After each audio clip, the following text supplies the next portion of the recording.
How would you build Joel and Abby as partner commander? This is a super interesting partner combination. Of course, Joel wants your tokens to die, but Abby is a really cool card that gives you tokens on ETB, but also enters under an opponent's control. So basically, we want to repeatedly cast Abby, hand her over to our opponents, and then somehow get her back to recast her for more mana with commander tags, which will create more tokens. In order to keep getting back Abby, I'm running even more removal than I normally would. A cool interaction actually with Chaos Warp is since it says owner not controller, if you Chaos Warp Abby, you get the permanent and you get to recast her. Since we're playing plenty of typical sack outlets to send our tokens to and trigger Joel, you could even play cards like Homeward Path to gain control of Abby, and then just sacrifice her.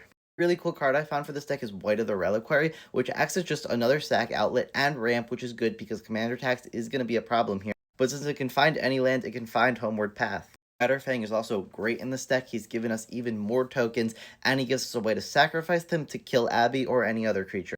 We're of course playing all our typical aristocrats, especially Dictate of Erebos, which is actually in the secret layer, but will cause our opponents to also sacrifice things, and there's a good chance they're gonna want to sack Abby. Also worth mentioning, the tokens she create are funguses, so we could use cards like the Myco Tyrant or Brightcap Badger is especially good in this deck, turning them all into mana. We could also just use a card like Jahir to generally just turn our tokens into mana, because again, we are going to have to keep recasting Abby for more and more mana with that commander tags, but it will mean we're getting more and more tokens. I also really love Mysolith in this deck, which is also in the secret layer, which is pretty cool because it just lets us get rid of a bunch of tokens when it comes down, but then makes a big body that will consistently be creating tons of tokens. Overall, I'm really excited for this deck. I think both of these commanders are super cool, and I especially love the whole idea of casting Abby and trying to kill her and recast her to get more value. I think that's super interesting.